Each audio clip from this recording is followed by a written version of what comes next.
One,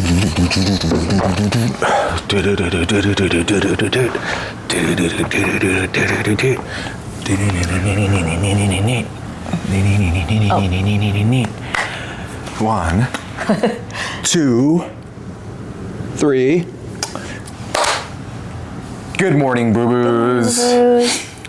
On our morning walk today, I was thinking about what if we change the name of our show to Daily Bubus. Oh yeah. That way we don't have to be so tied to the morning. Yeah. I don't know. It's morning somewhere. It's morning somewhere. That's true. But yeah. But at the same time, like having it in the morning does kind of like put it into a place and like keeps it organized, I guess. Yeah. We really should just try to do it it in the mornings. Yeah. All right. We've been we've had some stuff going on these days, so. Yeah. But yeah. And it's almost morning. Yeah. Now. But does it matter if you're watching it like in the afternoon? No. No one watches it in the morning. Yeah. Or watches it in general. True. Let's be real. Who cares? Yet. But yeah. So I had a topic that I wanted to talk about. Okay. It starts off with last night. Mm-hmm. Last night I was, I was on TikTok for a long time. Mm-hmm. What's the opposite of doom scrolling? Like I was like joy scrolling, like joy commenting. I was jumping in on TikTok lives and like requesting to join up and like talking to people. Dude, and stuff. That's so cool. And I talked to this one guy, and his TikTok live was, there is no God, prove me wrong. And he just like was like ripping people apart. Oh man. And just being really aggressive. Yeah, and mean. That's not. Yeah.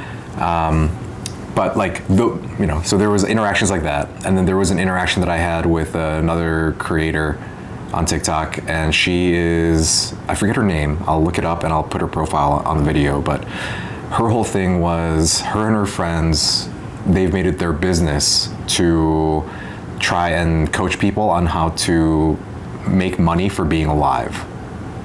And that's their way of saying like, you are on social media and you're using it anyway. Oh, okay. You want to be out there expressing yourself anyway. Why not do it in a way that will allow you to, make some money doing it?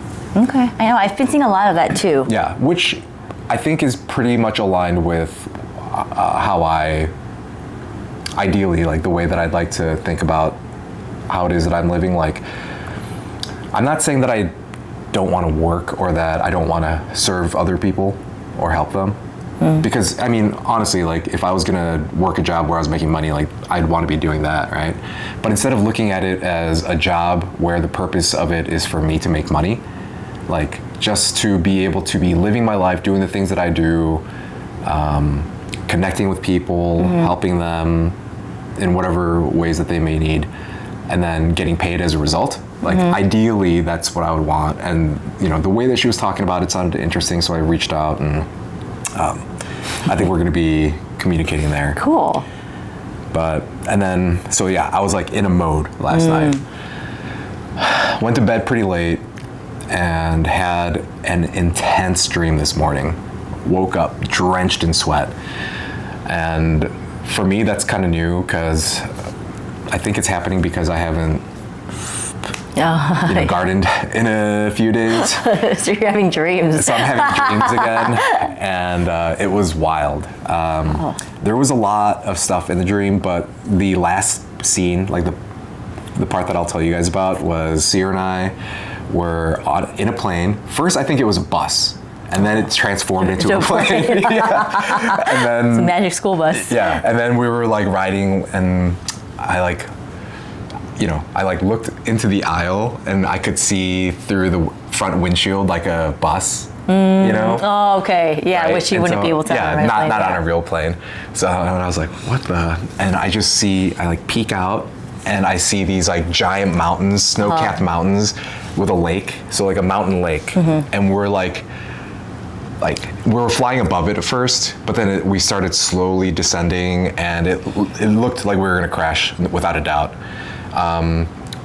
And as we were getting closer and closer to the mountains, like I held your hand, and I remember closing my eyes as we were like about to hit the mountain, but the feeling I had was just like, okay, this is it. Yeah, like this is fine. it. I'm ready for this. Wow. And but lo and behold, practice what you are thinking. Yeah, it's so exactly. interesting. You're ready. It was awesome. Lo and behold, the pilot pulled a Sully-esque rescue maneuver or emergency landing maneuver, and like as we were like riding along on the ground, you know, obviously because it's a dream, like I was expecting it to be like, but like it was just like super smooth, and then we like the plane came to a stop, and we're all just like, hell yeah, holy shit, like freaking out on the plane. And then I woke up, and then so that was at like 6 a.m. when I woke up, just again completely drenched, sorry. And you know, that my interactions the night before, the crazy dream, waking up at that time in the morning, I was just like, you know what, I'm gonna go ahead and, you know, do a little meditation, see what happens. And so I was sitting right here in this exact spot. Oh, let me show you guys my little meditation bolster. It says, be happy.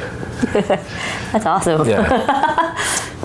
And I was sitting here, I'm meditating, and all of a sudden, this wave of emotion hit me, and I felt the emotion first. And then when I started to think about, try to understand and feel like where the emotion was coming from, the feeling that I got was like I was crying for myself for all those times back in my past when, this is after I had like, you know, when I was in my 20s and I was like embarking on my life as a young adult.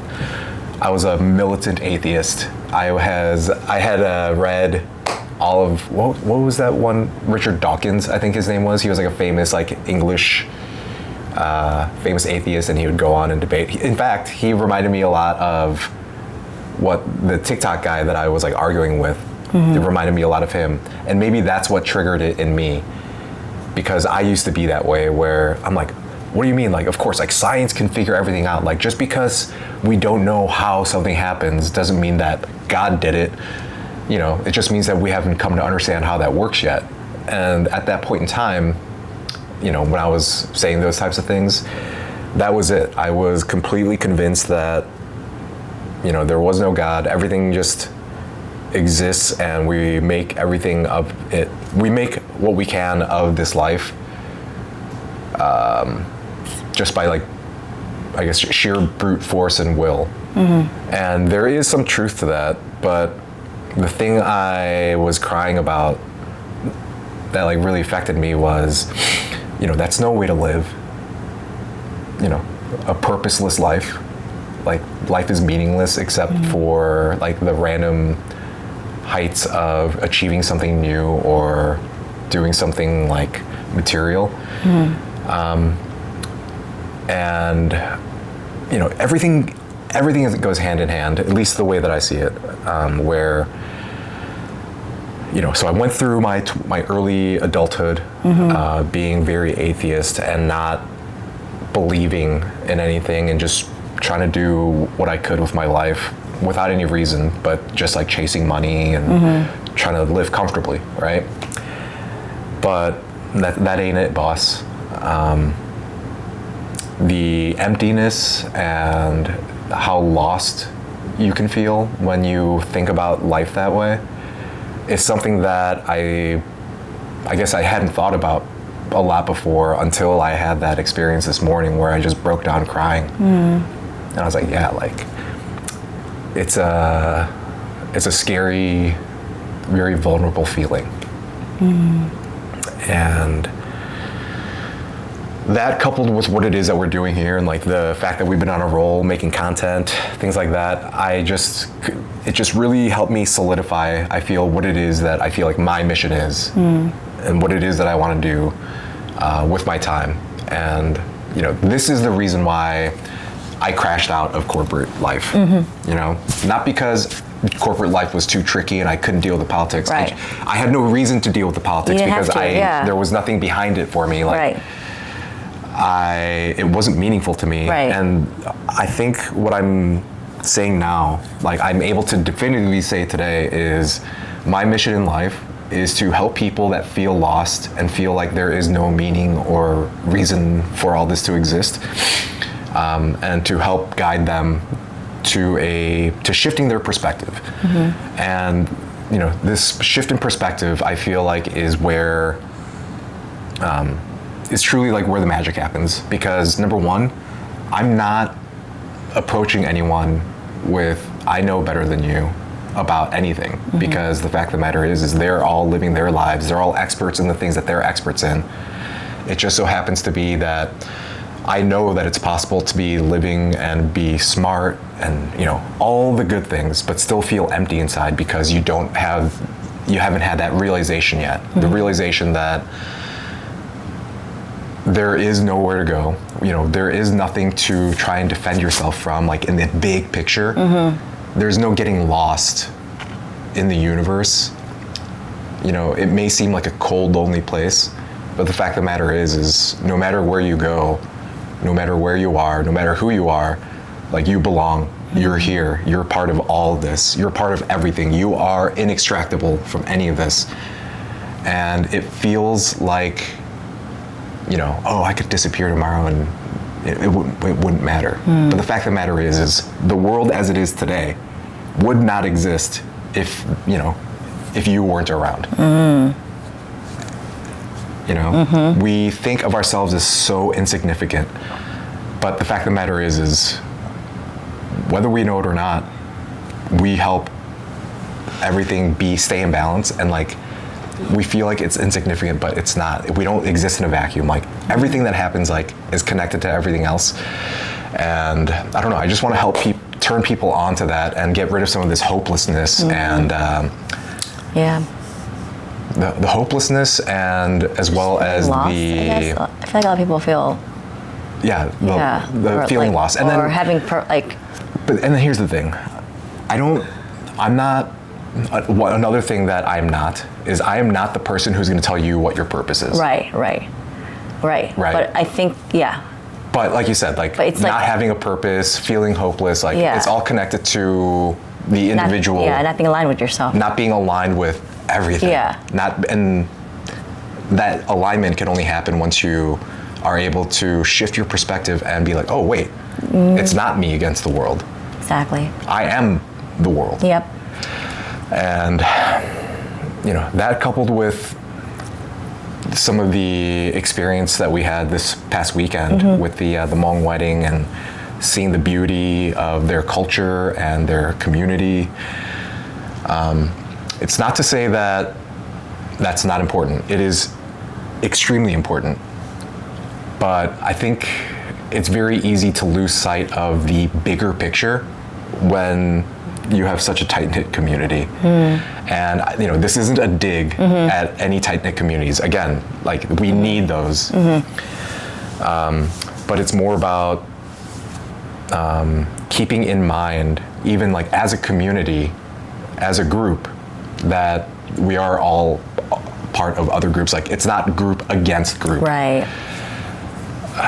And given everything that's going on these days with Israel, Palestine, and all the horrors that are going on there, and like how could it be that this country, this group of people, believes themselves to be so separate from everybody else that they're willing to do what they're doing.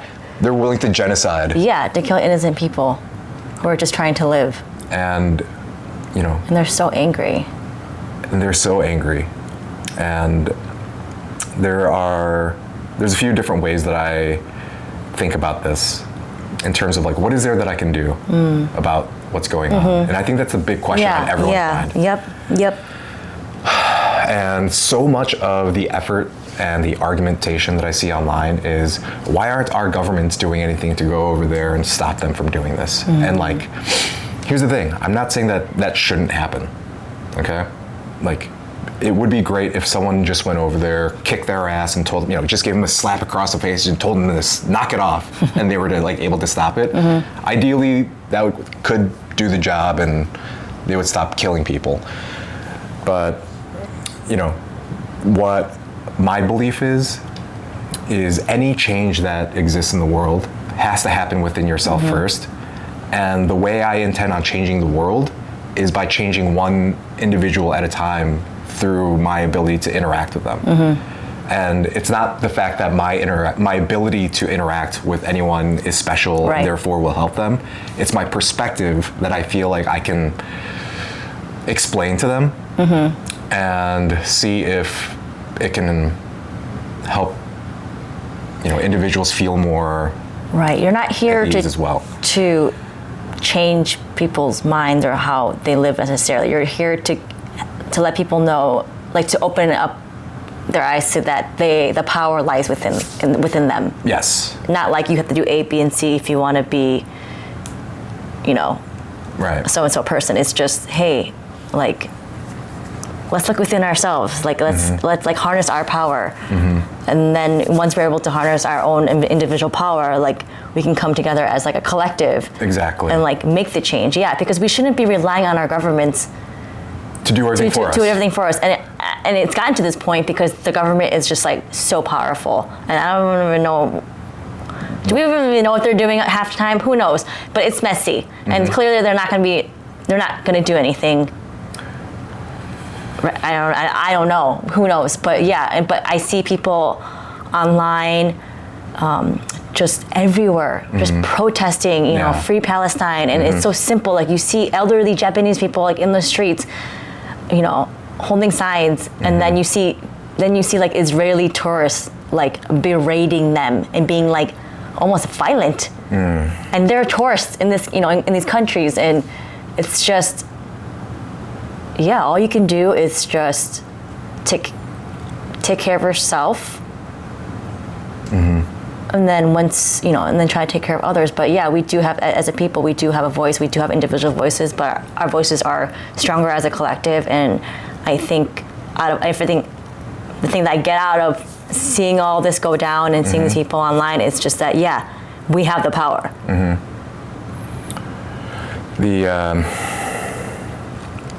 The terribly sad part about all this is I know that when people hear me say what I'm saying, that, I can't do anything about that, I can only change myself, they're going to be like, well, while you're not doing anything, 50 more kids have starved to death, right? They focus on that part of it. Right. And I'm saying that is tragic. Yeah. It makes me so sad. Yeah. But I'm not the one that's doing that. Yeah. I can only take care of what I can take care of. Yeah. And the best thing that I can do for the world is to be the best version of myself that I can be. Right. And, that charge only really makes sense if you are able to have that perspective of, Yeah. It's all about perspective. Inside out. And that's why I'm so, gung-ho about this. I guess that's why I've been talking about this stuff for such a long time. I just couldn't drill it down to, exactly what the difference that I wanted to make is. And I feel like I'm getting closer to that, and so it's very exciting. And in addition to that, just helping people, healing, that's all I want. I want to ease pain. I want to foster inner peace. And again, it's not by telling anybody else to do anything that I am telling them to do. But I don't know. We'll see. I don't know how to go about growing this, but my hope is that with that TikTok person that I told you that I was chatting with last night, I'm willing to take that risk, invest that money into joining that group and seeing if something can come out of it, just because I know what I've got. Right now I'm just looking for ways to get it out, and that to me looks like a good way to do it. Nice. But yeah, I'm on fire right now, Sierra. You are. I feel it. You are. I feel it. I love that for you. Yeah. But yeah, I don't have anything else for today's episode. Yeah. Sorry for rambling on about random stuff, guys, but this is it. This is the mission. This is the Bubu Future Mission. And sure, yeah, we sell clothes, and like that's part of what we do, and we love it. We're not embarrassed of it. Like, this is like part of us. Like, we love finding cool stuff and sharing it with people. But along with that, the reason why we do that is, again, tied into helping people be more authentically in touch with themselves. And one way that they can express that is through the way that they're choosing to furnish their lives. Style their lives, yeah. Exactly. Because you can, once you decide who you are, not decide who you are, once you get in touch with who you are, you can then have the ability to style your life the way you see fit. And we want to be there for that too, because that part's fun. Yeah. Anyway, we are the Bubu Future. Thank you guys for joining, and we'll catch you next time. Bye. Bye.